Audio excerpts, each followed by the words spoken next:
Hello students, आज के video में आपका स्वागत है। आज हम पढ़ेंगे मराठी सुलभ भारती इयत्ता 6वी यानी छठी इस पाठ्यपुस्तक का पाठ 10वां। पाठ का नाम है बाबांचं पत्र। ओके, तो चलो पढ़ते हैं बाबांचं पत्र। सर्वप्रथम हम देखेंगे बाबांचं पत्र, ये जो शीर्षक है इसका अर्थ हम शीर्षक का देखेंगे। तो बाबा बाबा यानी मराठी में बाबा पिताजी को बोलते हैं, पापा को बोलते हैं। और पत्र यानी आप तो जानते ही हैं लेटर। तो बाबांचं पत्र यानी पिताजी का लेटर, पिताजी का अपनी लड़की को लिखा हुआ पत्र। तो ये है पाठ के शीर्षक का अर्थ। देखो बच्चों, आज पत्र यानी क्या, ये संकल्पना जो है ये भी मतलब नष्ट होने के तौर पर है। मतलब पत्र कोई आजकल एक दूसरे को भेजता नहीं है। बहुत सारे साधन आ गए हैं।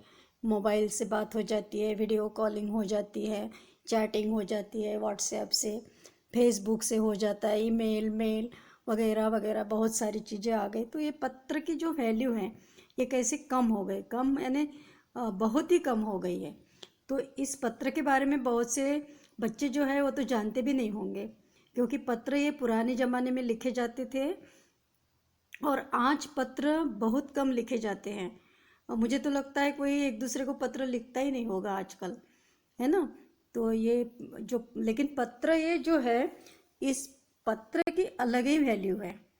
पत्र में जो हम अपनी भावनाएं व्यक्त करते थे, उसमें वो भावनाएं हम व्हाट्सएप पे या मोबाइल से या किसी भी चीज़ से हम व्यक्त नहीं कर पाते हैं, जो पत्र में लिख के हम भेजते थे। क्योंकि हम सोच सोच के अपनी भावनाएं उसमें लिखते थे आराम आराम से, और दूसरे को वो भावनाएं पत्र के द्वारा भेजते थे। तो उसमें अलग ही इंटरेस्ट आता था।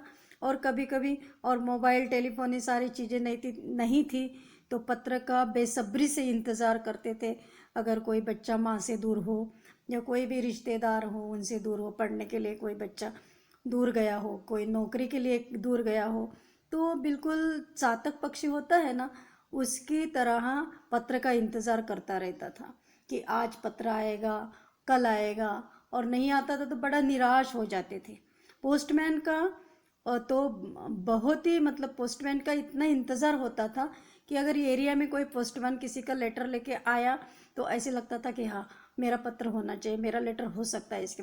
अब और वो हमारे पास ना आके उधर से वापस लौटता था तो बड़ा दुख होने लगता था, बहुत दुख लगता था। तो ये पत्र की अलग ही वैल्यू है, ये पत्र की भावनाएं ही अलग ही होती है। तो यही पत्र का क्या महत्व है हम इस पाठ में आज देखेंगे। तो चलो देखते हैं पाठ बाबांचं पत्र। पाठ पढ़ते हैं। प्रिय वैष्णवी, अनेक शुभ आशीर्वाद। मी कामात पुरता गुरफटलो होतो म्हणून पत्र पाठवायला उशीर होत आहे। तुझ्या आईने मला दूरध्वनीवरून सांगितले की तुला 6 माहीचा गणिताचा पेपर खूपच कठीण गेला, म्हणून तू फार निराश झाली आहेस। पेपरहून घरी आल्यानंतर त्या दिवशी तू रडतही होतीस। मला वाटलं दूरध्वनीवरून तुझ्याशी बोलण्यापेक्षा तुला पत्र लिहूनच तुझ्याशी हितगुज करावं, म्हणून तुझ्यासाठी हे पत्र लिहित आहे। प्रिय वैष्णवी, ये वैष्णवी है और इस वैष्णवी को इसके बाबा यानी इसके पिताजी पत्र लिख रहे हैं। अनेक शुभ आशीर्वाद, प्रिय वैष्णवी को अनेक शुभ आशीर्वाद। मी कामात पुरता गुरफटलो होतो। बच्चों, शब्दार्थ में लास्ट में, वीडियो के लास्ट में आपको बता दूंगी, आप उसको लिख लेना अपनी कॉपी में, और बीच बीच में अभी समझाती जाऊंगी। मी कामात पुरता गुरफटलो होतो। गुरफटलो, गुरफटने यानी व्यस्त हो जाना, काम में व्यस्त हो गया था, म्हणून पत्र पाठवायला उशीर होत आहे। और इसीलिए पत्र भेजने के लिए क्या हो रहा है, उशीर, उशीर यानी लेट हो रहा हूँ। तुझ्या आईने मला दूरध्वनीवरून सांगितले की तुला 6 माहीचा गणिताचा पेपर खूपच कठीण गेला। दूरध्वनी यानी टेलीफोन से तुम्हारी मम्मी ने, आई यानी मम्मी ने मुझे बताया कि तुला यानी वैष्णवी को 6 माही यानी हाफ ईयरली का गणित का पेपर जो है खूपच कठीण यानी बहुत कठीण गया, म्हणून तू फार निराश झाली आहेस। और इसीलिए वैष्णवी क्या हो गई है, निराश हो गई। निराश यानी उदास हो गई, हताश हो गई, डिप्रेशन में आ गई, है ना। पेपरहून घरी आल्यानंतर त्या दिवशी तू रडतही होतीस और मम्मी ने मुझे बताया कि तुम पेपर दे के जब घर लौट आई तो उस दिन तुम रो भी रही थी। मला वाटलं दूरध्वनीवरून तुझ्याशी बोलण्यापेक्षा तुला पत्र लिहूनच तुझ्याशी हितगुज करावं, और मुझे लगा कि दूरध्वनि से, टेलीफोन से बोलना योग्य नहीं है और मैं इतना अच्छे से तुम्हें नहीं बता पाऊँगा, इसलिए मैंने सोचा कि तुम्हें पत्र लिख के ही, पत्र लिहूनच यानी पत्र लिख के ही मैं हितगुज यानी तुम्हारे साथ अपनी मन की भावनाएं, हितगुज अपने मन की भावनाएं तुम्हारे साथ शेयर करूँगा, म्हणून तुझ्यासाठी हे पत्र लिहित आहे और इसीलिए तुम्हारे लिए मैं ये पत्र लिख रहा हूँ। क्या हो गया कि गणित का पेपर था वैष्णवी का और वो कठिन गया उसको, उसके कारण वो डिप्रेशन में चली गई। माँ ने फ़ोन करके, क्योंकि पिताजी से वैष्णवी दूर है, माँ के पास है लेकिन पिताजी के पास नहीं है, तो माँ ने फ़ोन करके पिताजी को बताया कि वैष्णवी बहुत नाराज़ है, बहुत उदास है, हताश है, दुखी है। तो टेलीफोन से बताया तो पापा ने उसको फ़ोन करना उचित नहीं समझा। उन्होंने सोचा कि मैं पत्र लिख के मेरी भावनाएं, मेरे मन की बात तुम्हारे साथ शेयर करूँगी, है ना। इस पैराग्राफ में ये बताया गया। चलो आगे देखते हैं। अगं वैष्णवी, गणिताचा पेपर कठीण गेला म्हणून गणितानंतर असलेल्या विषयांचे पेपर अवघडच जाणार असे होत नाही ना, पण त्या गोष्टीचा विचार करत बसल्याने उरलेल्या पेपरवरही त्याचा विपरीत परिणाम होतो। देखो क्या बोले पापा उसको पत्र में कि वैष्णवी देखो, तुम्हारा गणित का पेपर तो कठिन गया है, अब ये बात हो गई, ये तो वापस नहीं आएगी, जो हो चुकी है बात, तो इसीलिए तुम उसी का विचार क्यों करते हो, उसी के बारे में क्यों सोच रहे हो। गणित के बाद और जो भी तुम्हारे दूसरे विषय के पेपर आएंगे, हिंदी है, सोशल साइंस है और साइंस है, बहुत सारे पेपर होते हैं, और ऐसा तो नहीं है कि गणित का पेपर तुम्हारा अवघड़ यानी कठिन गया तो सारे ही पेपर तुम्हारे कठिन जाएंगे, नहीं ना। लेकिन तुम मन में वही बात को सोच के पढ़ाई करोगे, तुम्हारा पढ़ाई में, दूसरे पेपर के पढ़ाई में मन नहीं लगेगा और दूसरे भी पेपर खराब जाएंगे, यही कहा है। पण त्या गोष्टीचा विचार करत बसल्याने उरलेल्या पेपरवरही त्याचा विपरीत परिणाम, विपरीत यानी उसके विरोध में, मतलब तुम पढ़ाई करोगी लेकिन उसका वाइट यानी बुरा ही परिणाम, विपरीत यानी बुरा परिणाम ही होगा, तुम्हें उससे कुछ मिलना तो है नहीं। तो इसका मतलब क्या है, पापा उसको समझा रहे हैं कि तुम विचार करना छोड़ दो, गया तो गया गणित का पेपर कठिन, आगे का सोचो, आगे की पढ़ाई करो, दूसरे विषय की, जो दूसरे विषय के पेपर है उसकी। अगं एखाद्या विषयात गुण कमी पडले तर याचा अर्थ आपण आयुष्यात अपयशी झालो असे नहीं। पापा कहने लगे उसको कि एखादे विषय में तुमको गुण कम पड़ गए, मार्क्स कम पड़ गए, तो उसका अर्थ ये तो नहीं ना कि पूरे आयुष्य में, पूरे जीवन में हम अपयशी हो गए हैं, हमें यश ही नहीं मिला। बहुत सारी बातें होती है, बहुत सारे चीज़ें होती है करने के लिए, उसमें हम यश संपादन कर सकते हैं। तो ऐसे निराश होने की, हताश होने की ज़रूरत नहीं है। तुला सांगतो, गणिताशी तू मैत्री कर। उन्होंने उसको ऐसे समझाया कि देखो वैष्णवी, मैं तुझे बताता हूँ, मैं तुम्हारा पिता हूँ और मेरी बात बिल्कुल अच्छे से सुन लेना। क्या करना, गणिताशी तू मैत्री कर, गणित विषय के साथ तुम क्या करना, मैत्री यानी दोस्ती करो, फ्रेंडशिप करो। होता है ना, हम फ्रेंड्स को क्या करते हैं, बहुत ज़्यादा मानते हैं और फ्रेंड्स की हर बात हमें अच्छी लगती है, हम हर बात फ्रेंड्स के पास शेयर करते हैं और उनसे सुख दुख सारा बताते हैं। तो तुम क्या करना, अभी गणित को ही अपना क्या समझना, फ्रेंड समझना, अपना दोस्त समझना, अपना मित्र समझना और उसके साथ दोस्ती करो। अब फिर देखो परिणाम क्या होता है। तो मग बघ गम्मत या विषयाची, फिर इस विषय की गम्मत यानी फिर देखो तुम इस विषय में तुम्हें कैसे नंबर नहीं आते। तुला मुळीच भीती वाटणार नाही। भीती यानी डर, मुळीच यानी बिल्कुल ही, तुम्हें बिल्कुल ही डर नहीं लगेगा, क्योंकि फ्रेंड्स के साथ हम जब रहते हैं तो हमें बिल्कुल डर नहीं लगता है ना। हमेशा हमारा दिल चाहता है कि दोस्तों के साथ रहना, तो तुम दोस्त बना दो गणित को, तुम्हें बिल्कुल डर नहीं लगेगा इस विषय का। और डर के जब काम होता है तो अच्छा नहीं होता है। गणितातील संकल्पना, संबोध, क्रिया तू नीट समजावून घे। गणित में जो भी संकल्पना यानी संज्ञा होती है ना, कंसेप्ट जो होते हैं, संबोध होते हैं, संबोध यानी मूल रचनाएं जो होती है, मूल रचनाएं, क्रियाएं जो होती है, वो सारा तुम अच्छे से समझा लेना, फ्रैंकली, बिल्कुल किसी भी प्रकार का बर्डन न रखते हुए, किसी भी प्रकार का टेंशन न रखते हुए हंसी मजाक में गणित के साथ खेलना। उदाहरणे सोडवण्याचा चांगला सराव कर। उदाहरणे यानी एग्जाम्पल्स, गणित लगाना, बहुत सारे गणित लगाओ, बहुत सारे एग्जाम्पल तुम सॉल्व करो, सराव करो यानी उसकी प्रैक्टिस करो। और देखो बेटा, ये सही कह रहे हैं इसके पापा जी, पिताजी, क्योंकि जितना जितना आप प्रैक्टिस करेंगे, जितने जितने ज़्यादा गणित करेंगे, तो आपके हाथ में वो गणित आ जाएगा, आपके दिमाग में बिल्कुल फिट बैठ जाएगा। तो प्रैक्टिस के सिवाय कुछ भी नहीं होता है। एक बार पढ़ने से हमारा कुछ भी नहीं होगा, प्रैक्टिस करनी पड़ेगी, चाहे वो गणित का सब्जेक्ट हो या चाहे कोई भी दूसरा हो। हा विषय लवकरच तुझा लाडका होईल। और जिस विषय का तुम्हें डर लगता है वो तुम्हारा कैसे हो जाएगा, लाडका हो जाएगा, यानी प्यारा हो जाएगा, लाडला हो जाएगा। और फिर तुम क्या करोगी, गणित के अलावा दूसरा सब्जेक्ट लेने का तुम्हारा मन ही नहीं करेगा, तुम्हें लगेगा कि गणित ही कर लो, गणित ही सॉल्व करो, ऐसे लगेगा। हे अगदी नक्की। और ये कैसा है, अगदी नक्की यानी पक्का। मैं तुम्हें पक्का बताता हूँ, तुम अगर गणित के साथ दोस्ती करोगी तो गणित क्या हो जाएगा, तुम्हारा सबसे प्यारा विषय हो जाएगा। बाळा, आणखीन एक तुला सांगतो, परीक्षेतील गुण किंवा श्रेणी महत्वाची आहेच। बहुत बार हम बोलते हैं ना कि मार्क्स मत देखो या रैंक मत देखो, आप नॉलेज बढ़ाओ अपना।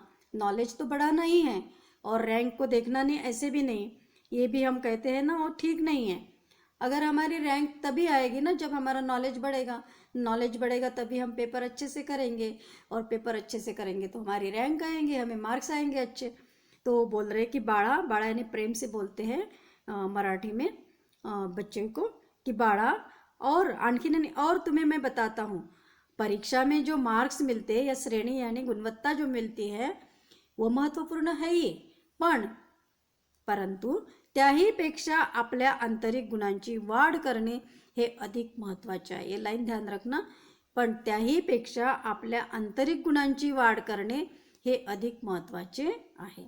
परीक्षा में तो हमें अच्छे नंबर लाना ही है, अच्छी रैंक लाना ही है, लेकिन उससे भी ज़्यादा हमारे जो आंतरिक गुण यानी अपने अंदर के जो गुण होते, अपने मन के जो गुण होते, अपने अंगभूत जो गुण होते, अपनी जो क्वालिटीज़ होती है, उसको बोलते हैं आंतरिक गुण। उसको भी हमें क्या करना है, बढ़ाना है। अब आंतरिक गुण कौन से होते हैं आपको बताते हैं। किसी किसी को डांस करना बहुत अच्छे से आता है, ये क्या हो गया, उसका आंतरिक गुण हो गया। और ज़रूरी नहीं है कि हम मतलब पढ़ाई करके ही बड़े हो जाएंगे, अपने पास जो कला है उसको भी हम बढ़ावा दे सकते हैं। बहुत सारी नृत्यांगना है, नृत्य करने वाले हैं, वो भी अपना नाम कमाते हैं।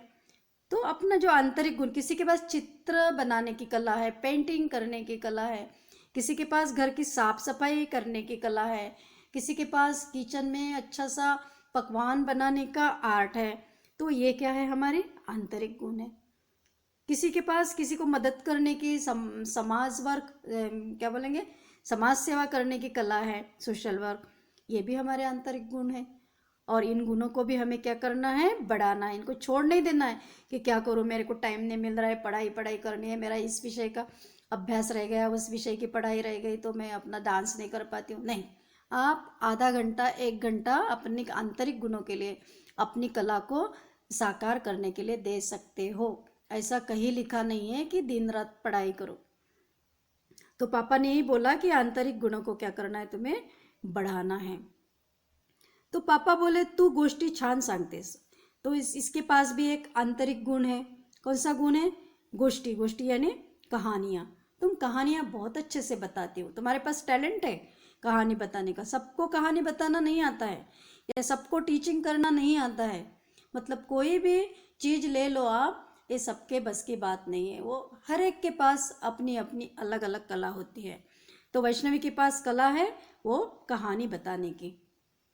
चित्र उत्तम काटतेस, और कौन सी कला है, और कौन सा आंतरिक गुण है इसके पास, चित्र बनाना। बहुत अच्छे से चित्र तुम बनाती हो और सुंदर नृत्य ही करतेस, और नृत्य यानी डांस भी बहुत अच्छा करती हो। ये तुम्हारा एक आंतरिक गुण है। अगर तुम इसका विकास करोगे तो तुम्हारा मन भी खुश हो जाएगा और क्या हो जाएगा, तुम्हारी कला भी बढ़ेगी, है ना। ये सारे शुरू ठेहो। पापा बोले कि इसको क्या करना है, शुरू रखना है, कंटिन्यू करना है, इसको छोड़ना नहीं है। किसी किसी को योगा अच्छे से करना आता है, लेकिन क्या करते हैं, काल के प्रभाव में बहुत सारे टेंशन्स, बर्डन पढ़ाई के आ जाते हैं, तो बच्चे क्या करते हैं, उसको भी छोड़ देते हैं। वो तो हमारे शरीर की एक्सरसाइज है योगा करना, इसको हम छोड़ ही नहीं सकते। आप उसको भी कंटिन्यू करो। कुछ बच्चे छोड़ देते हैं, नहीं छोड़ना चाहिए। तो पापा बोले ये सारे गुण जो है तुम्हारे पास, उसको तुम जारी रखो, शुरू रखो। तुझ्या आईने सांगितले की हल्ली तू याकडे फारसं लक्ष देत नाहीस। तुम्हारी माँ मुझे सब कुछ बातें टेलीफोन से बताती रहती है। तुम्हारी माँ ने मुझे बताया कि आजकल, हल्ली यानी आजकल, तुम क्या करती हो, फारसं लक्ष देत नाही, इन चीज़ों में ज़्यादा ध्यान नहीं देती हो। लक्ष्य यानी ध्यान, ज़्यादा ध्यान नहीं देती हो। या कला आपले जीवन सुंदर करतात आणि आपलं व्यक्तिमत्वही फुलवतात। त्यामुळे प्रत्येकाने एखादी तरी कला जोपासली पाहिजे। ये जो कलाएं हैं हमारे पास, जो आंतरिक गुण है, नृत्य करना, चित्र बनाना, कहानी सुनाना, ये सारी जो कलाएं हैं ना, तो ये हमारा जीवन सुंदर बनाते हैं। इससे हमारा मनोरंजन भी होता है और हमारा जीवन भी सुंदर हो जाता है, हम खुश रहते हैं और हमारा व्यक्तिमत्व जो है वो भी क्या होता है, बहुत अच्छा विकसित हो जाता है। तो हर एक व्यक्ति ने अपनी एक तो भी कला क्या करनी चाहिए, उसका विकास करना चाहिए, उसको उसकी जपणूक करनी चाहिए। स्वतःमधील गुणांची वाढ करायला तुला अनेक संधी मिळतील। अपने स्वतःमधील यानी स्वयं के जो गुण हैं उसकी वाढ यानी वृद्धि करने के लिए तुम्हें बहुत सारे मौके मिलेंगे, संधी यानी मौके मिलेंगे। त्यांचा तू पुरेपूर उपयोग करून घे और उसका तुम पुरेपूर यानी पूरा पूरा फायदा ले लो, पूरा पूरा उपयोग कर लो, छोड़ना नहीं उसको। बाबांनी सांगितलेले ऐकून त्याप्रमाणे तू वागशील याची मला खात्री आहे, और खात्री यानी विश्वास। और पापा बोल रहे हैं कि पापा ने बताई हुई बात तुम सुन लोगे और उसके अनुसार तुम अपना वर्तन करोगे, इसकी मुझे क्या है, खात्री, पूरा पूरा विश्वास है। ऐसे पापा उसको समझा रहे हैं।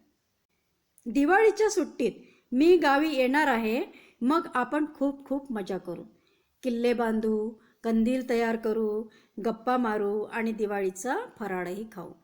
देखो कैसे डिप्रेशन से उसको बाहर ला रहे हैं पापा जी।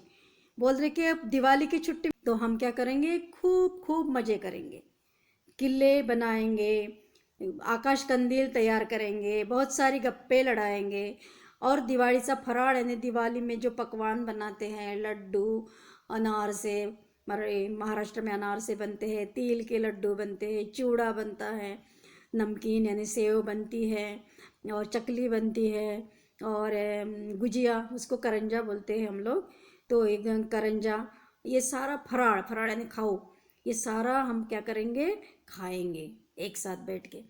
खाऊवरून एक गोष्ट आठवली। पापा बोले कि अब मुझे एक बात और ध्यान में आई, खाऊ, खाऊ का नाम लिया और खाऊ से मुझे एक बात और ध्यान में आ गई। या दिवाळीत गावी येताना तुझ्या आवडीचा खाऊ घेऊन येणार आहे। बोले कि इस दिवाली में जब मैं गाँव आऊँगा तो क्या करूँगा, तुम्हारे लिए तुझ्या आवडीचा यानी तुम्हारी पसंद का खाऊ, तुम्हारी पसंद की चीज़ में लेके आऊँगा। कुठला ते तू ओळखलं असशीलच। अब पापा को मालूम है पापा की बेटी का खाऊ कौन सा है, तो बोलने लगे उसको कि कुठला यानी कौन सा, ये तो तुमने ओळखला यानी पहचाना ही होगा।